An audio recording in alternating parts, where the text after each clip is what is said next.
Hola, ¿cómo están? Bienvenidos a un nuevo video. Les recuerdo que por favor le hagan un me gusta, le hagan clic al me gusta en la página de Facebook del historiador histriónico para poder seguir creciendo este proyecto y seguir trabajando con gente nueva. Y bueno, tengan cualquier novedad que quieran sobre estos videos y se enteren. Bueno, dicho esto, vamos a empezar. Tengo un pancito que es la hora del desayuno. Y hoy día vamos a tener que hablar de los turcos. Bueno, ¿por qué vamos a hablar de los turcos? Porque los turcos son protagonistas importantes en acontecimientos que se generaron tanto en Oriente Medio y que incluso repercutieron en Europa. Y bueno, también son los turcos otomanos los que provocaron la caída de Constantinopla en 1453. Y generalmente a eso uno se lo pasan en el colegio, pero no le explican de dónde nacieron, dónde aparecieron los turcos, cómo surgieron los turcos, pero nada, te dicen nada de los turcos. Y yo creo que sería interesante que conocieran un poco sobre los... ¿Dónde creen que surgen los turcos? Pero en ese caso, no surgen en Turquía. Dicen, no, los turcos son de Turquía. No, no es así. Vienen de otro lado. Que después se hayan instalado ahí es otra cosa. ¿Se lo imaginan? Bueno, los turcos en un principio estaban instalados entre lo que es Mongolia, que es donde está el desierto de Gobi. Compartían mucho con los mongoles. De hecho, hay muchas tribus que se llamaban turco-mongolas, como los hunos, como los ávaros. Incluso los mongoles mismos entran en esa categoría. Entra el desierto de Gobi y los montes Urales. Los montes Urales es como el límite, esas montañas que son como el límite entre lo que es Europa y lo que es, por ejemplo, ya el mundo más al oriente. Que es lo mismo que se encuentra más o menos en Rusia el día de hoy, esos límites. ¿Y cómo se llamaban los turcos? O sea, los turcos son unas tribus que estaban cerca de China. ¿Y cómo le llamaban a estos personajes los chinos? Le llamaban Tukie. Y Tukie en chino significaba los más fuertes. Los fuertes, perdón. Porque eran unos poderosos guerreros que combaten a caballo. Por eso le pusieron Tukie a los turcos. Bueno, y Tukie fue derivando con el tiempo, entre idioma, tal, y llegó al español conociéndose como turcos. Por eso el día de hoy hablamos de turcos. Los Tukie, al ser tan poderosos guerreros, comenzaron a ser contratados como mercenarios por los chinos. Lo que les permitió entrar al imperio chino. Claro, porque como fueron mercenarios, trabajaron para los chinos, tuvieron que entrar a las tierras de los chinos. Entonces, al entrar a la tierra de los chinos, conocieron la cultura de los chinos, el ejército de los chinos, cómo funcionaba la administración de los chinos, todo. Están ahí metidos. Y eran tribus. Las tribus nómadas. Por tanto, se iban desplazando de un relieve a otro. Y así fue, por esa característica de ser nómadas, fue como llegaron a tierras más occidentales. Y aparte por esta misma acceso que tuvieron a las tierras del imperio chino. Una prueba de que los turcos se fueron desplazando hasta llegar a lo que hoy día es Turquía es porque existe un país que se llamaba Turkmenistán. No me pregunten en qué idioma, pero Istán significa país de. Turkmen, o sea, Turkmenistán significaba país de los turcos, de los Tukie.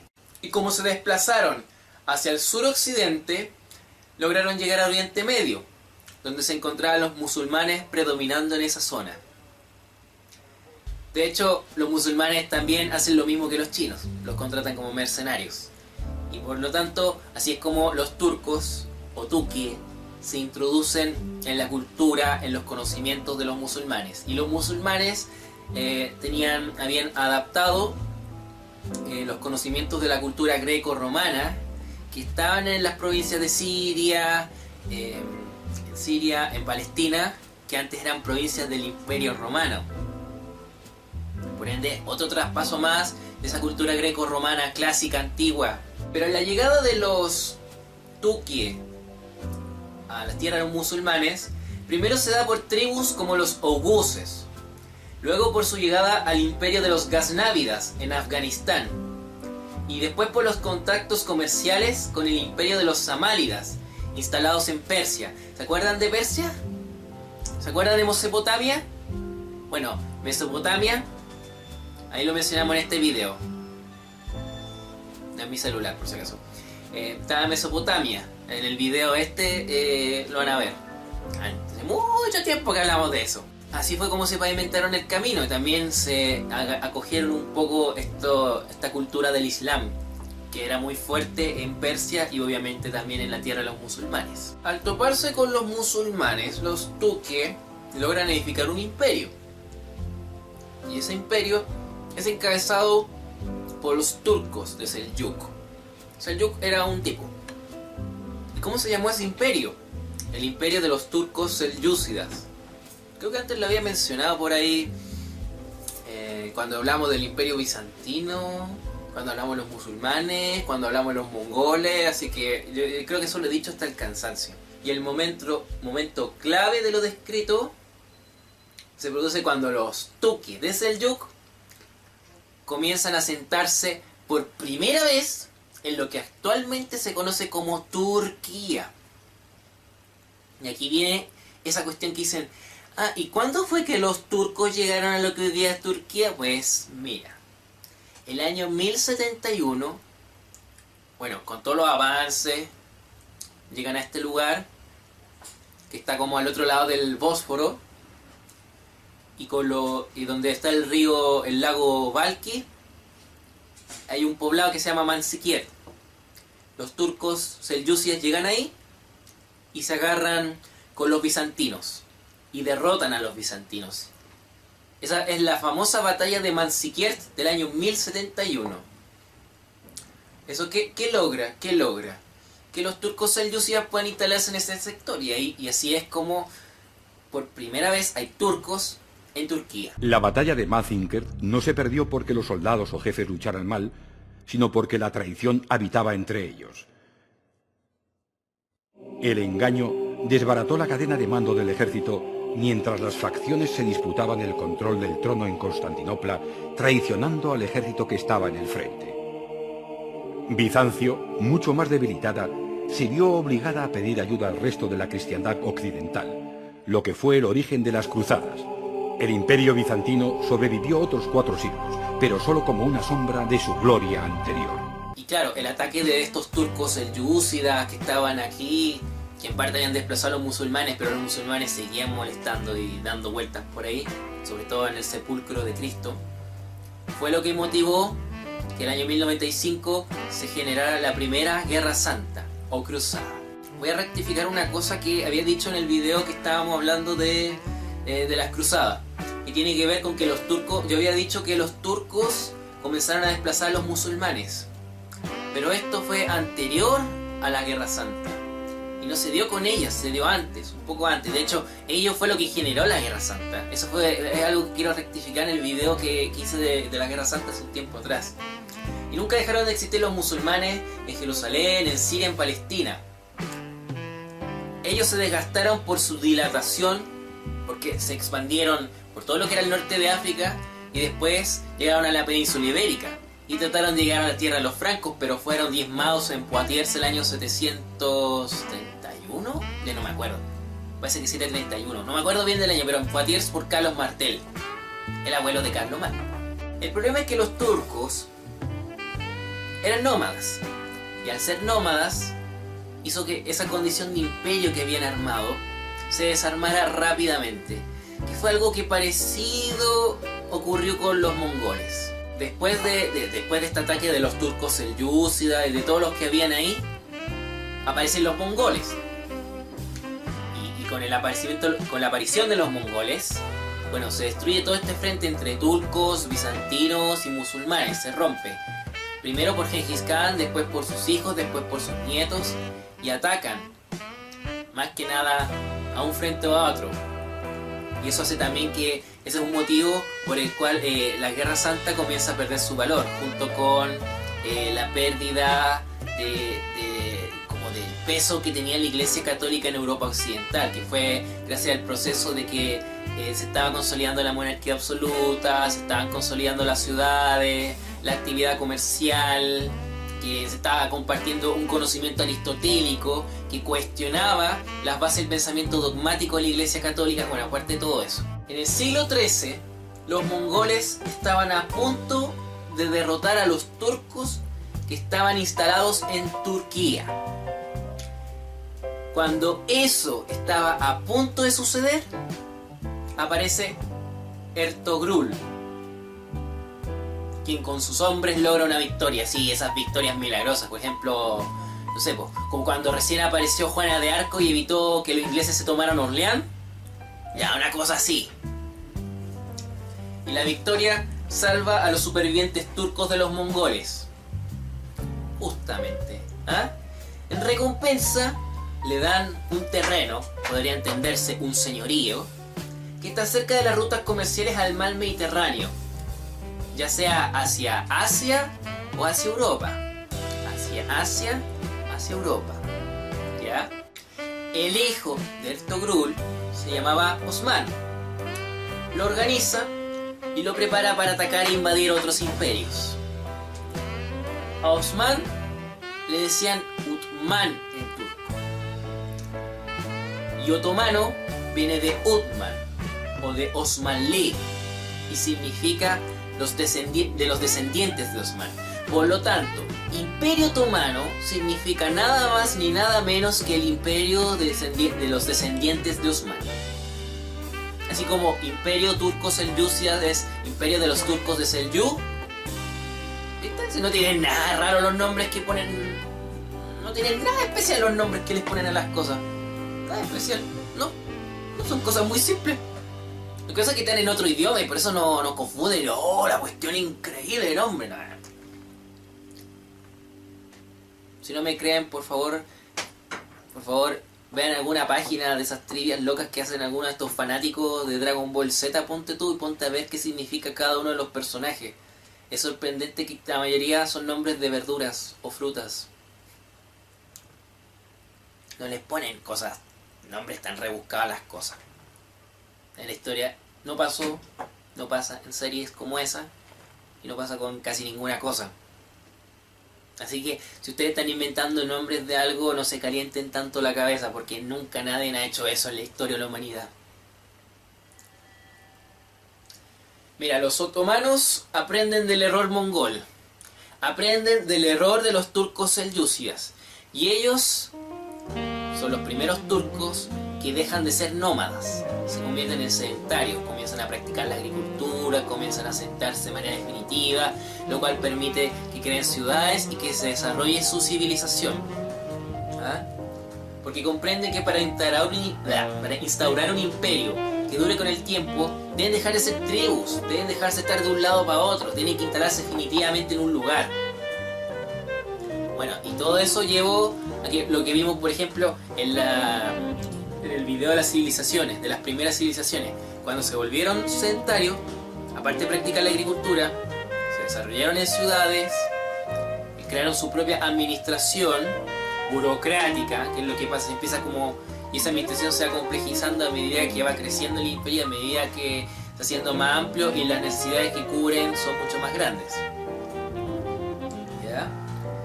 Entonces, por ejemplo, aquí dentro de esta administración nosotros podemos encontrar jueces, secretarios, un gran visir o grandes visires que son los consejeros, y el sultán era el rey. Si bien los turcos en general primero fueron contratados mercenarios como chinos, después fueron contratados mercenarios con los musulmanes, después comenzaron a ser contratados mercenarios por los bizantinos. Y los bizantinos en ese sentido cometen el mismo error que cometieron los romanos del Imperio Romano de Occidente cuando empiezan a contratar de mercenarios a todos los bárbaros que estaban, todos los germanos que habían, los visigodos, francos, alanos, suevos, todos ellos. Ostrogodos, que fueron los que principalmente se metieron en lo que fue la península de Italia propiamente tal. El mismo error. Y eso firmó su sentencia a muerte, entre otras cosas. Bueno, y el problema es que Bizantino O sea, los bizantinos eran una población pacífica, no muy guerrera, tenía, no sé, pues, hartos recursos, abundantes recursos, y los turcos que estaban trabajando como mercenarios se dieron cuenta de eso.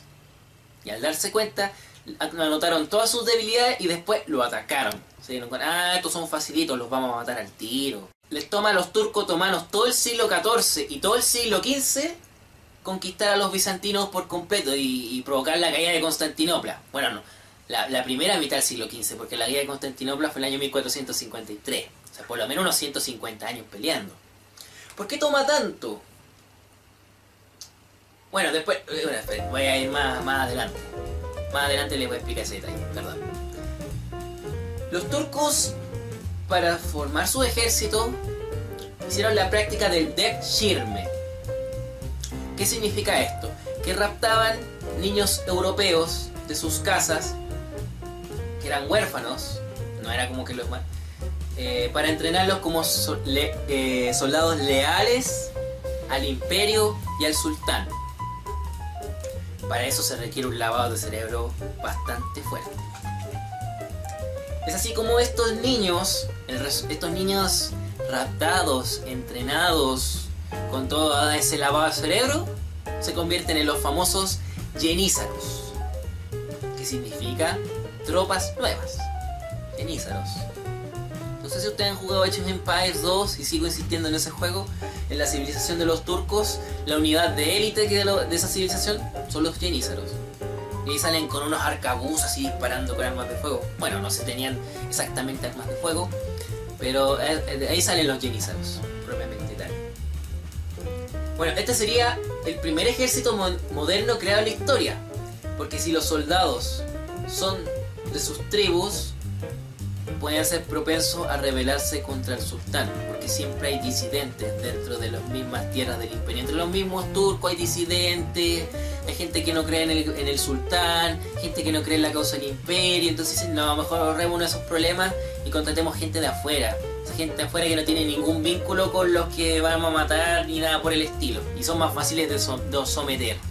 El problema es que los yenízaros se rebelan igual con el tiempo, porque se dan cuenta que ellos son los que mueven el ejército, los que hacen que el imperio perdure en el tiempo, porque son los soldados de batalla de todas las guerras que van. Entonces los yenízaros, si no pelean, el imperio se cae, y ellos aprovechan eso para poder tomar ventaja de su posición. Pero, por ejemplo, si bien ya había pasado Gengis Khan, habían pasado los hijos de Gengis Khan, habían pasado los nietos de Gengis Khan, ya había como la dinastía del Gran Khan ya había como desaparecido. El cuento era que después los mongoles no se quedaron ahí y empezaron a atacar desde otros personajes que empezaron a aparecer más adelante. Por ejemplo, el sultán Bayaceto, que era conocido como el Rayo, fue atacado por Tamerlán, que significaba Timur el Cojo. Y resulta que Bayaceto, que era conocido como el Rayo, estaba a punto de tomar Constantinopla, estaba a punto de hacer caer el imperio bizantino. Y el problema es que como Tamerlán o Timur el Cojo lo atacó, esto se retrasó mucho tiempo. Tamerlán es héroe nacional de Uzbekistán, por si acaso. Derrota a Bayaceto e incluso se toma el lujo de atraparlo, de meterlo en una jaula y exhibirlo ante sus fieles como un animal de circo. Ajá, el que era el Rayo terminó enjaulado como un pobre león. Miren, y es divertido porque el cojo atrapó al Rayo. De ahí que se podría decir que el imperio turco otomano retrasa su expansión. Y se retrasa solamente por esto que Tamerlán hizo, de atrapar al Rayo. Solamente por eso. Y Constantinopla, junto con el resto de sus tierras, amplían su agonía. O sea, y no es una agonía de, por ejemplo, unos meses, fueron unos años. De hecho, trataron de reorganizarse, trataron de reagruparse, pero no se pudo. Porque aparte que estaba empezando a correr más o menos la misma desorganización que corría en Roma un siglo antes de que cayera Roma. Entonces ya era imposible organizar un poco el asunto.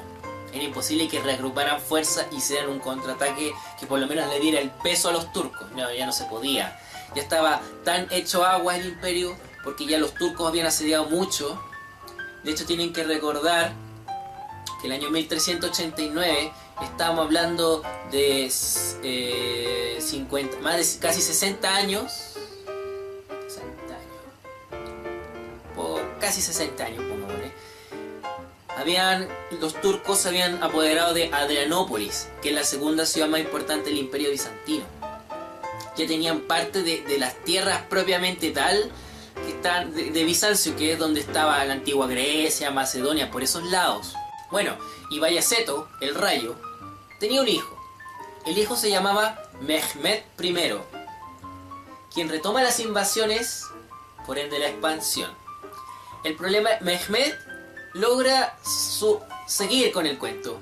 O sea, supera todo este frenazo que pegaron Tamerlán y el resto de los mongoles y continúa el ataque contra Constantinopla. El problema es que él muere a puertas de conquistar Constantinopla. Y esa tarea queda en manos de su hijo, Mehmed II. Logra cumplirla. Y yo les informo que el día martes 29 de mayo de 1453, por eso el día martes es de mala suerte en algunas culturas, se toma Constantinopla por los turcos descendientes de Osman.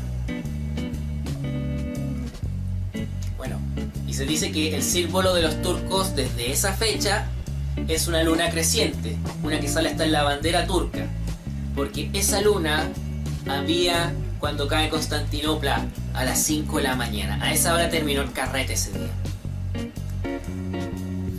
Y yo lo digo porque, claro, supuestamente hay toda una leyenda de que estaba nublado y que cuando justo tomaron Constantinopla se despejó y estaba esa luna. Y bueno, el imperio turco después se desfragmenta por otras razones que no vamos a ver acá, pero es algo increíble porque aquí en este sector donde por ejemplo estaba Bizancio, mira, hay mezcla de un montón de culturas.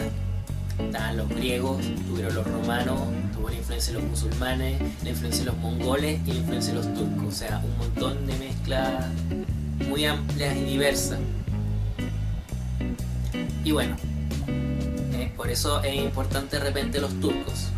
Los turcos no se puede explicar cómo se llegó a la caída de Constantinopla, no se puede explicar un poco el impulso de las cruzadas, y no se puede explicar un poco quiénes fueron los que realmente empezaron a hacer que Bizancio fuese aniquilada. Ese es el video de hoy, espero que les haya gustado, cuídense, que estén bien, nos vemos, adiós. Y les recuerdo que hasta a mediados de mayo no van a haber más videos, ¿ya? Se los digo porque el otro martes no van a haber videos, ni la otra semana, ni la subsiguiente, para que sepan. Tengo que estudiar más para continuar la historia acá y tengo que trabajar entre medio. Ya lo expliqué al principio, lo repito, ¿ya? Bueno, eso. Nos vemos, adiós.